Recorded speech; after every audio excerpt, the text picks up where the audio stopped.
Hello everyone, আপনারা শুনছেন বাঁধন রূপের অধিকারী, লেখিকা সুমি চৌধুরী। পর্ব 6। এই গল্পের পরবর্তী পর্ব সবার আগে পাওয়ার জন্য চ্যানেলটি সাবস্ক্রাইব করে পাশে থাকা বেল আইকনটি অন করে দেবেন। এইদিকে রূপার শরীরটা জ্বরে যেন ভেঙে আসছে, তার সঙ্গে অসহ্য মাথা ব্যথা। বিছানায় এপাশ ওপাশ করে ঘুম আসছে না দেখে শরীরটা একটু জোড়াতে টলমল পায়ে ব্যালকানিতে এসে দাঁড়ালো।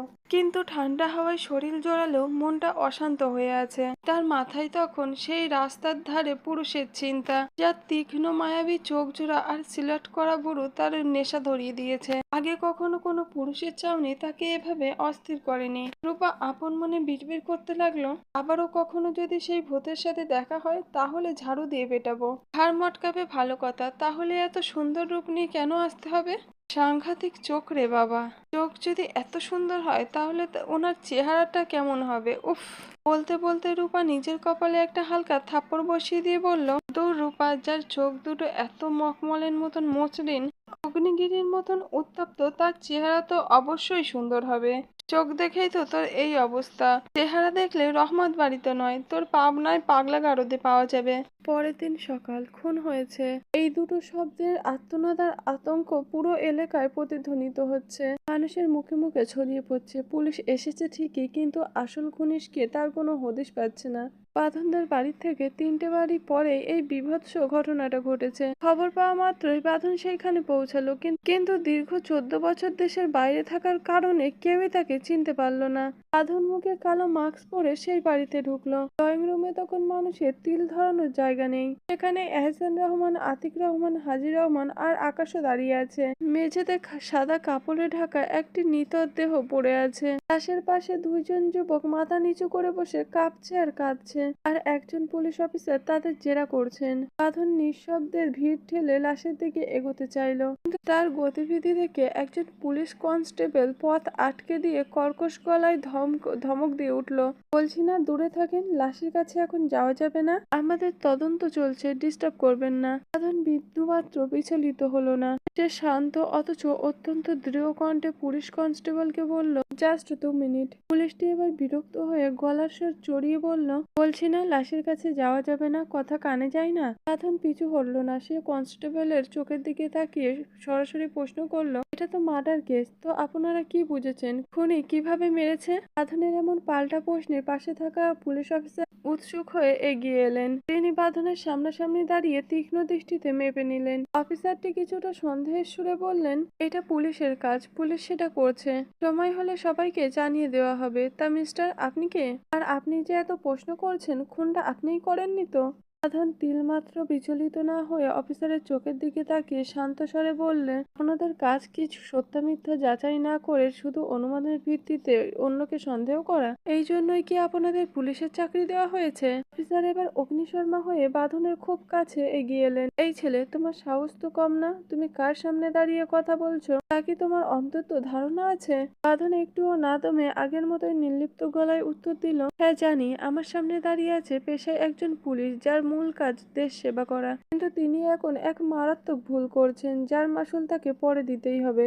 পুলিশ অফিসারটি এবার সত্যি চরম ক্ষেপে গেলেন। পরিস্থিতি হাতের বাইরে যাচ্ছে দেখে আকাশ ভিড় ঠেলে ঝটপট এগিয়ে এলো। সে বাঁধনের হাত চেপে ধরে চাপা স্বরে বলল, কি করছিস এইসব? অযথা এইসব ঝামেলা তুই নিজেকে জড়াচ্ছিস কেন?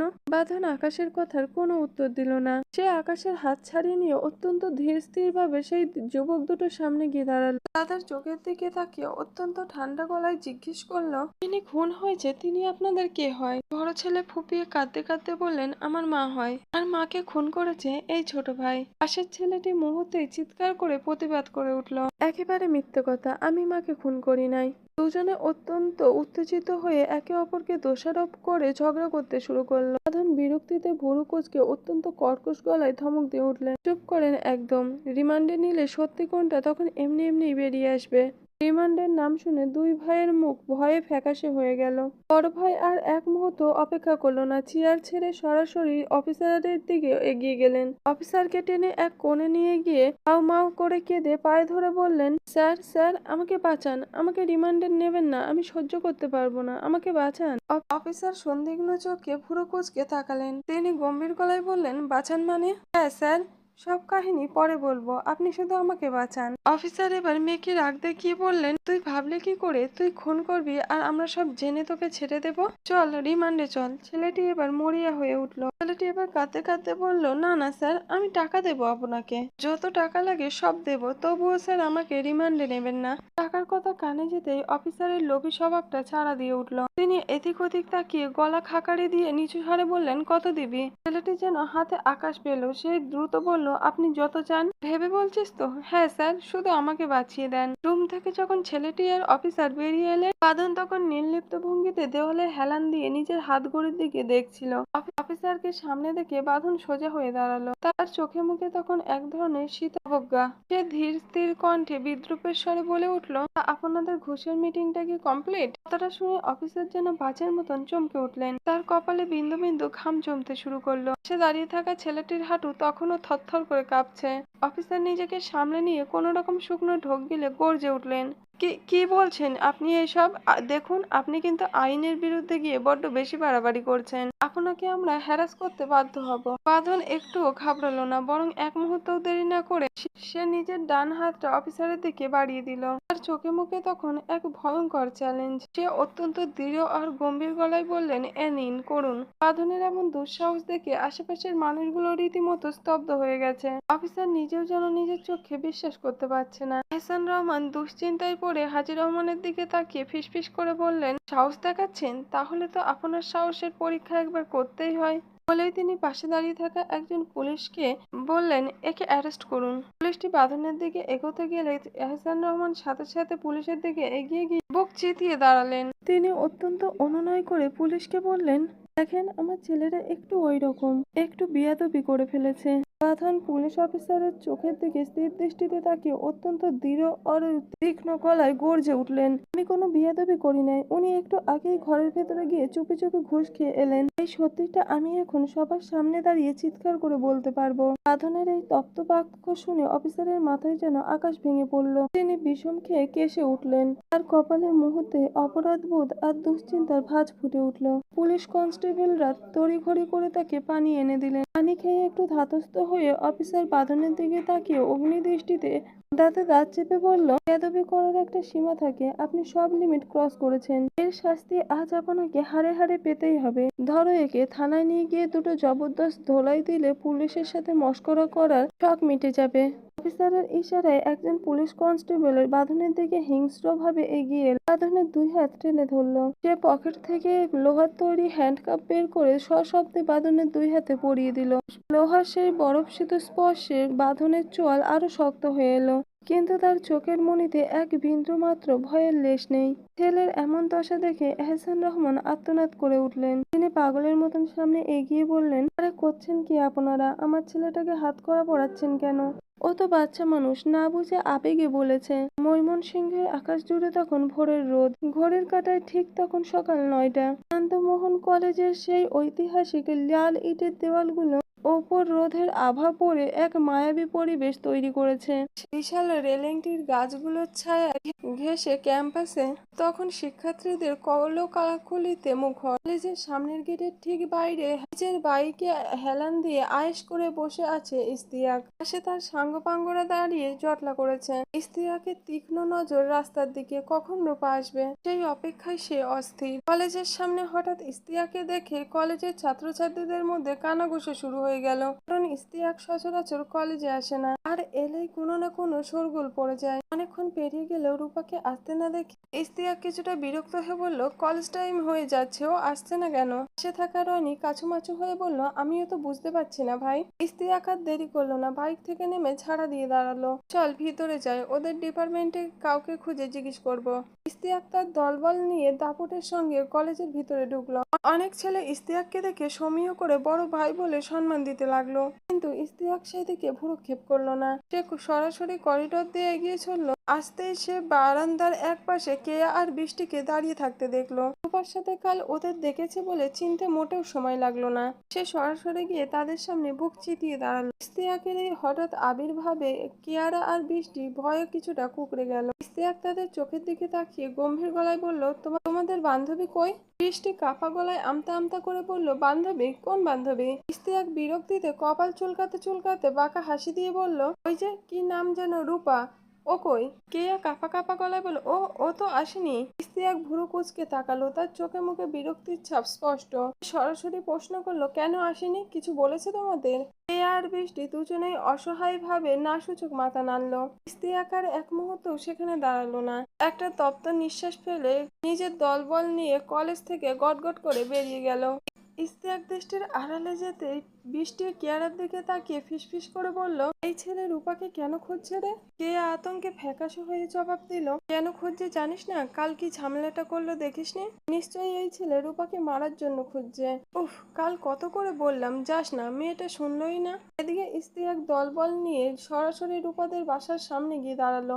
বেশ সুন্দর 3 তলা বাড়ি, ওপরে ছাদ আর সদর দরজা, একটা বড় গেট। গেটের ওপর স্পষ্ট লেখা রহমান বাড়ি। ইস্তিয়াক অস্থির ভাবে গেটের সামনে পায়চারি করছে। তার চোখ কখনো ছাদের দিকে যাচ্ছে, কখনো রুমে লাগাওয়া সারি সারি ব্যালকনি গুলোর ওপর গিয়ে ঘুরে আসছে। তার সারাটা অস্তিত্ব যেন ছটফট করছে শুধু একবার রূপাকে দেখার জন্য। তীব্র জ্বরে গা পুড়ে যাচ্ছে রূপার, শরীরটা যেন বিষিয়ে আছে। টলমল পায়ে সে বিছানা থেকে কোনো মতো উঠল। চুলগুলো অবিন্যস্ত হয়ে পিঠের ওপর ছড়িয়ে আছে। সে বিরাসে পেস্ট মাখিয়ে নিয়ে দাঁত মাজতে মাজতে আলতো পায়ে ব্যালকনির দিকে এগিয়ে এলো, একটু মুক্ত বাতাস পাওয়ার আশায়। বাইরে পা রাখতেই তার চোখ আটকে গেল নিচে। হঠাৎ তাদের বাসার সামনে কালকের ওই ছেলেটাকে দেখে রূপা রীতিমতো আঁতকে উঠল। আতঙ্ক আর বিস্ময়ে সে ওপর থেকে স্থির হয়ে তাকিয়ে রইল। ঠিক সেই মুহূর্তে ইস্তিয়াকের চোখ চলে গেল উপরে, সরাসরি রূপার চোখের ওপর চোখ পড়ে গেল। রূপাকে দেখার সঙ্গে সঙ্গে ইস্তিয়াকের ঠোঁটে একটা চওড়া হাসি ফুটে উঠল। সে হাত নাড়িয়ে রূপাকে ইশারায় হাই জানালো। মুহূর্তের মধ্যেই সেই খুনের বাড়িতে পুলিশের গাড়ি এসে থামলো। থেকে স্বয়ং ওসি সাহেব নামলেন। তাকে দেখা মাত্রই উপস্থিত সব পুলিশ শটান হয়ে দাঁড়িয়ে স্যালুট জানালেন। কিন্তু ওসি সাহেবের নজর গেল একপাশে দাঁড়িয়ে থাকা সেই সুদর্শন যুবকের দিকে, যার হাতে চকচকে লোহার হ্যান্ডকাপ পরানো। তিনি ভুরু কুঁচকে দায়িত্বপ্রবণ অফিসারের দিকে তাকিয়ে গম্ভীর গলায় বললেন, কি হয়েছে? একে অ্যারেস্ট করেছো কেন? অফিসার কিছুটা আমতা আমতা করে বললেন, স্যার, ও চরম বিয়াদবি করেছে, লিমিট ক্রস করেছে, আমার নামে উল্টোপাল্টা কথা বলছিল। ওসি সাহেব অবাক হয়ে জিজ্ঞেস করলেন, করেছেটা কি সে? অফিসার তখন বাঁধনের সব কথা আর তর্কের বিষয়গুলো বিস্তারিত বললেন। সব শুনে ওসি সাহেব বাঁধনের দিকে তীক্ষ্ণ দৃষ্টিতে তাকিয়ে বললেন, এই ছেলে, তোমার সাহস তো কম না, পুলিশের সাথে মশকরা করো। এহসান রহমান এবার ওসির দিকে তাকিয়ে অত্যন্ত কাতর গলায় বললেন, দেখুন স্যার, আমার ছেলেটা একটু জেদি স্বভাবের, ওকে প্লিজ ছেড়ে দিন। ওসি সাহেব কোনো কথা না বলে বাঁধনের খুব কাছে গিয়ে দাঁড়ালেন। তারপর আদেশ দিলেন, তোমার মাস্ক খোলো তো। বাঁধন নির্বাক ভঙ্গিতে নিজের মুখের মাস্ক সরিয়ে ফেললো। মাস্কটা সরাতেই বাঁধনের পূর্ণ চেহারা সামনে এলো। বাঁধনের মুখ দেখে ওসি সাহেবের হাত থেকে পুলিশের লাঠিটা প্রায় পড়েই যাচ্ছিল। তার চেহারার কাঠান্য উবে গিয়ে সেখানে চরম আতঙ্ক আর সম্মান ভর করলো। তিনি এক মুহূর্ত দেরি না করে তড়িৎ গতিতে বাঁধনকে স্যালুট ঠুকলেন এবং কাঁপা কাঁপা গলায় বললেন, স্যার, স্যার, আপনি এখানে এই অবস্থায়? উপস্থিত সবার চোখ তখন বিস্ময়ে চড়ক গাছ। পুলিশ অফিসার তো রীতিমতো ভড়কে গিয়ে ওসির দিকে তাকালেন। তোতলাতে তোতলাতে বললেন, ওকে স্যার, স্যার বলছেন কেন? ওকে? ওসি সাহেব রাগে আর ভয়ে পুলিশ অফিসারের দিকে তাকিয়ে চিৎকার করে বলল, আরে গাধা, কি করলি এটা? উনি তো আমাদের শহরের নতুন এসপি স্যার, যিনি কিছুদিন আগে বিসিএস শেষ করে 1 বছরের কঠিন ট্রেনিং দিয়ে এই পদে নিযুক্ত হয়েছেন। আজই ওনার আমাদের জেলায় জয়েন করার কথা ছিল। ইনি সেই অফিসার। পুরো এলাকা তখন নিস্তব্ধ। এহসান রহমান পাথরের মতো দাঁড়িয়ে রইলেন। সেই ছেলেকে পুলিশ অপরাধী বলে ধরে নিয়ে যাচ্ছিল, সেই ছেলেই এখন পুরো পুলিশের প্রধান। বাঁধনের ঠোঁটের কোণে তখনও সেই রহস্যময় হাসিটা লেগে আছে। সাথে সাথে পুলিশের সব সদস্য স্ট্রং হয়ে দাঁড়িয়ে বাঁধনকে স্যালুট দিলেন। পুলিশ অফিসার এবার নিজেও ভয়ে ঘামতে শুরু করেছেন। তার কপালে বিন্দু বিন্দু ঘাম জমছে। তিনি বাঁধনের দিকে তাকিয়ে হাত জোর করে কাঁপা কাঁপা গলায় বললেন, সরি স্যার, আমি আপনাকে চিনতে পারি নাই, বড় ভুল হয়ে গেছে স্যার, প্লিজ ক্ষমা করবেন। বাঁধন এবার তার শীতল এবং ভারী কণ্ঠে কথা বলা শুরু করলেন। তার প্রতিটি শব্দে যেন কমান্ডিং পাওয়ার ঝরে পড়ছে। সে অফিসারের চোখের দিকে তাকিয়ে সরাসরি বলল, মানুষ ভুল করে বলেই তার ক্ষমার জায়গা থাকে। আমি আপনাকে শুধরানোর একটা সুযোগ দিতে চাই। নিজেকে বদলে ফেলুন অফিসার। আর মনে রাখবেন, পুলিশের কাজ সেবা দেওয়া, ক্ষমতার অপব্যবহার করে অ্যারেস্ট করা নয়। যদি সম্মান নিয়ে কাজ করতে চান তাহলে এই কেসটা এখন আমি আপনার হাতে দিলাম। এই দুইজন ছেলেকে জেলে নিয়ে গিয়ে এমনভাবে জেরা করবেন যে সত্যিটা বেরিয়ে আসে। 3 দিনের মধ্যে আমার আসল খুনিকে চাই, আর এই লাশটাকে কিভাবে মারা হয়েছে তার এই মেডিকেল রিপোর্ট আমার আগামী 24 ঘন্টার মধ্যে আমার টেবিলে চাই। ক্লিয়ার? ওসি সাহেব সোজা হয়ে দাঁড়িয়ে দারাজ গলায় বললেন, ইয়েস স্যার, আমরা এখনই কাজ শুরু করছি। পুলিশের লোকজন তাড়াহুড়ো করে এগিয়ে এসে বাঁধনের হাত থেকে হ্যান্ডকাপ খুলে দিল। বাঁধন আর এক মুহূর্তও সেখানে দাঁড়ালো না। কারোর দিকে না তাকিয়ে, কোনো প্রশ্নের উত্তর না দিয়ে বড় বড় পা ফেলে বাড়ির বাইরে চলে গেল। এদিকে এহসান রহমান, আতিক রহমান, হাজি রহমান আর আকাশ পাথরের মূর্তির মতো দাঁড়িয়ে রয়েছে। যা ঘটলো আর যা কিছু শুনলেন সব যেন তাদের মাথার ওপর দিয়ে গেছে। শুধু এতটুকু কানে বাজছে যে বাঁধন এই শহরের নতুন এসপি। এহসান রহমান ভাবতেই পারছেন না, যাকে তিনি 14 বছর আগে রাগের মাথায় পুলিশের হাতে তুলে দিতে চেয়েছিলেন, সেই ছেলেটিই এখন গোটা জেলার প্রধান রক্ষক। এলাকায় এক অদ্ভুত নিস্তব্ধতা নেমে এলো। 5 দিন কেটে গেছে। রূপা এখন শারীরিকভাবে সুস্থ বোধ করছে, তবে গত 5 দিন তার উপর দিয়ে যেন তুফান বয়ে গেছে। টানা 5 দিন সে জ্বরে বিছানায় পড়েছিল। এত দীর্ঘ সময় ধরে জ্বর তার এর আগে কখনো থাকেনি, কিন্তু এবার শরীরটা যেন কিছুতেই সায় দিচ্ছিল না। এদিকে বাঁধন যে এই শহরের নতুন এসপি তা রূপা ছাড়া রহমান বাড়ির সবাই জেনে গেছে। এহসান রহমান নিজের করা কাজের কথা ভেবে এখন ছেলের সামনে যেতেও লজ্জা পান। রজনী রহমান অবশ্য মনে মনে ভীষণ খুশি হয়েছেন বাঁধন আজ এত বড় পদে আসীন হয়েছে বলে। এদিকে শান্তা তো বাঁধনের জন্য পাগল হয়ে গেছে, কিন্তু রজনী রহমানের কড়া নিষেধ থাকায় সে রূপাকে কিছু বলতে পারছে না। এই 5 দিনে রূপা বাঁধনের সাথে অনেকবার দেখা করতে চেয়েছে, কিন্তু বাঁধন যেন কর্পূরের মতো উবে গেছে। বাঁধন এখন ময়মনসিংহের পুলিশ সুপার কার্যালয়ে সকাল 10টা থেকে জয়েন করেছে। সারাদিন অনেক কাজের চাপ থাকে, রাতে অনেক দেরিতে বাড়ি ফিরে যায়, ফলে রূপার সঙ্গে একবারও দেখা হয়নি। জ্বরের ঘরে রূপা বারবার বাঁধনের মুখটা দেখতে চেয়েছিল, কিন্তু তার সেই বড় ভাই একবারও রূপাকে দেখতে আসেনি। বাঁধনের এই উদাসীনতা আর অনুপস্থিতিতে রূপার মনে এক আকাশ অভিমান জমেছে।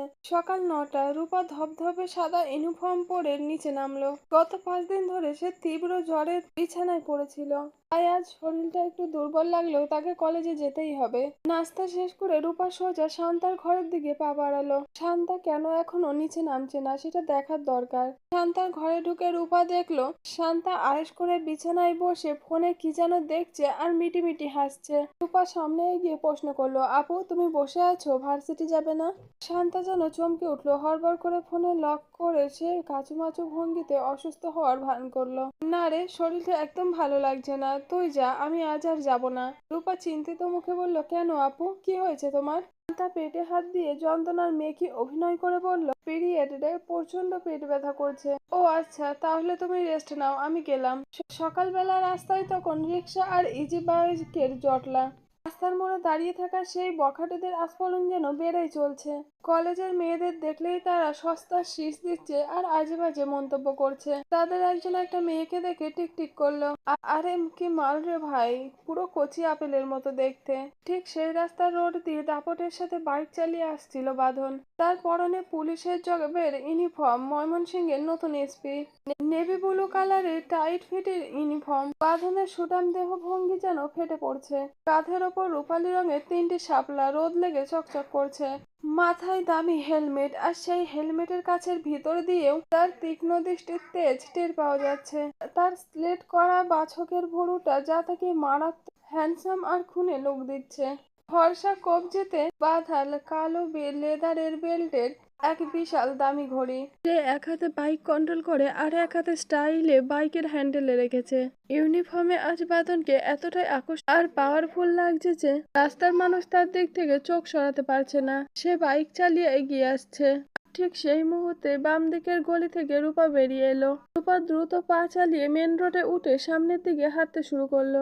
রূপা যখন ঠিক সেই বখাটে ছেলেদের সামনে পৌঁছালো, ঠিক তখনই তার সামনে দুটো মেয়ে হাঁটছিল। বখাটে ছেলেদের মধ্যে একজন হিরঞ্জর মতন রূপার সামনের মেয়েটির বুকের দিকে কুরুচিপূর্ণ ভাবে তাকিয়ে বাকি ছেলেদের উদ্দেশ্যে অট্টহাসি দিয়ে বলল, এ ভাই দেখ, নিচে ঝুলে গেছে, মনে হয় ভিতরে কিছু পড়ে নাই, দুলছে তো দুলছে।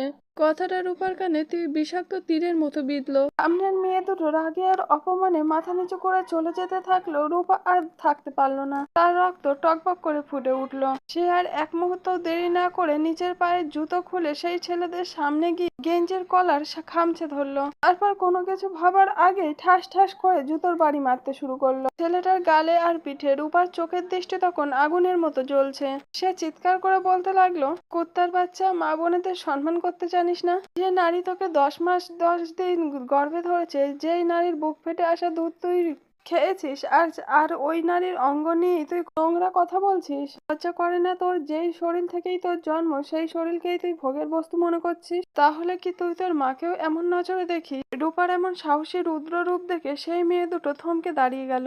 আশেপাশে আর অনেক নারী ভিড় জমালো। ঠিক সেই মুহূর্তে বাঁধন তার গর্জন করা বাইকটি নিয়ে সেইখানে পৌঁছালো।